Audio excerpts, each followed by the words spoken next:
अइम्मा और मुअज्जन असहाब के एजाज़े की महीनों से अदम अदायगी के खिलाफ ऑल इंडिया सूफी उलमा कौंसिल की जानिब से धरना चौक इंदिरा पार्क पर धरना मनज़म किया गया। मौलाना हकीम सूफी सैयद शाह मोहम्मद खैरुद्दीन खादरी ने क़यादत की। एहतजाजियों का कहना था कि वक्फ बोर्ड औक़ाफ़ी जायदादों और क़ब्रिस्तानों के तहफ़्फ़ुज़ में नाकाम तो हो गया, वहीं वह अइम्मा और मुअज्जन असहाब के एजाज़े की अदायगी में भी नाकाम हो गया है। चुनांचे वक्फ बोर्ड के सदरनशीन मोहम्मद सलीम को तब्दील कर देना चाहिए। धरना देने वाली अहम शख्सियतों में अबू सिरात फाउंडेशन के मीर इम्तियाज़ अली, मौलाना सैयद ज़बीउल्लाह खादरी, मौलाना सैयद एजाज़ुद्दीन, अमानुल्लाह खां और सैयद अब्दुल खुदूस शामिल थे।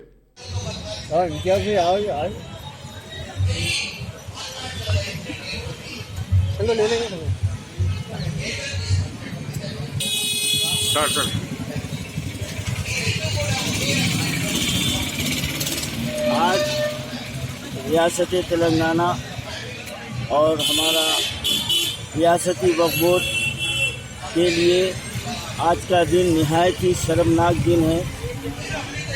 और आज इसलिए शर्मनाक है कि आज रियासत तेलंगाना के वो शख्सियात, वो लोग जो कौम के रहबर है, जो अल्लाह के घरों की खिदमत करते हैं, आज वो अपने हक़ के लिए आज धरना देने पर मजबूर हो गए हैं। और ये हमारी हुकूमत और हमारी वक्फ बोर्ड की काहली और उसकी जो है ना ये गलत पॉलिसियों का नतीजा है कि आज हमारा वक्फ बोर्ड आज भी अपनी जो है ना रविश को बदलने के लिए तैयार नहीं है।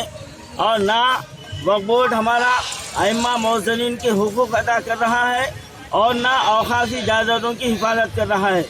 आज इस धरना चौक से मैं जनाब KCR साहब से पुरज़ोर अल्फाज में ये कह रहा हूँ कि आप ख्वाब गफलत से बेदार हो जाइए।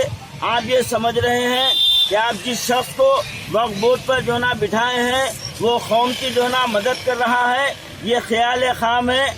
आज मुसलमान और माइनॉरिटीज़ और जो वक्फ का जो अमला है और वक्फ के जितने भी औक़ाफ़ी जायदादें हैं, आज मुसलमान इस वक्त के चेयरमैन से बज़न आ चुके हैं, क्योंकि आपका ये चेयरमैन सिर्फ ऐलानात करना जानता है, अमल करना बिल्कुल इसके बस की बात नहीं है।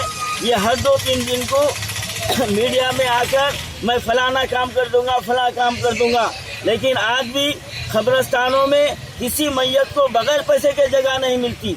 ये शर्म की बात है।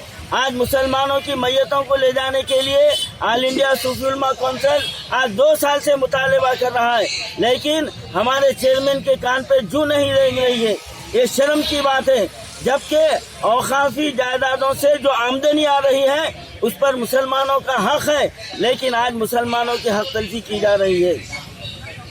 आज अइम्मा मुअज्जनीन के 5 महीने के एजाज़े बाकी है और हमारा वक्फ बोर्ड गफलत की नींद सो रहा है। 5000 दरखास्तें जेर तलब तस्या तलब है, उसको पेंडिंग में डाल दिया गया है और हमारा वक्फ बोर्ड गफलत की नींद सो रहा है। KCR साहब, आप फौरी तौर पर वक्फ बोर्ड के चेयरमैन को बदलिए और वक्फ बोर्ड के निज़ाम में तब्दीली लाइए और औक़ाफ़ी जो जायदादों पर सियासी बेरोजगार कब्जा किए हुए हैं और जो लैंड गिरावर कब्जा किए हुए हैं, शर्म की बात तो ये है कि कब्रिस्तानों की ज़मीन पर भी जो है ना नाजायज़ कब्जे हो रहे हैं। हम इस धरने से ये मुतालबा करते हैं कि औक़ाफ़ी इमलाक की हिफाजत की जाए और मुसलमानों की मैयतों के लिए गाड़ियों का इंतज़ाम किया जाए और हर औक़ाफ़ी कब्रिस्तान में मुसलमानों की मैयत के लिए मुफ्त में ज़मीन को यकीनी बनाया जाए और मोबाइल गुस्ल खानों का इंतज़ाम किया जाए और 5000 जो अइम्मा मुअज्जनीन के दरखास्तें हैं उसको फौरी मंजूर किया जाए और हर माह पाबंदी से अइम्मा मुअज्जनीन के इजाज़े जारी किए जाएं। अगर ये मुतालबात पर आप संजीदगी से गौर करते हुए अगर इसका हल नहीं निकालेंगे तो फिर आप आगे के जो हालात होने वाले हैं आप इसका अंदाज़ा नहीं लगा सकते और इसकी तमाम तर जिम्मेदारी KCR साहब आप पर होगी और वक्फ बोर्ड पर आयद होगी। आज तमाम मुसलमान वक्फ बोर्ड से बज़न आ चुके हैं, वक्फ बोर्ड के ऐलानात से बज़न आ चुके हैं, चेयरमैन से बज़न आ चुके हैं। मैं KCR साहब से मुतालबा करता हूँ कि फिलफोर वक्फ बोर्ड के चेयरमैन को तब्दील किया जाए।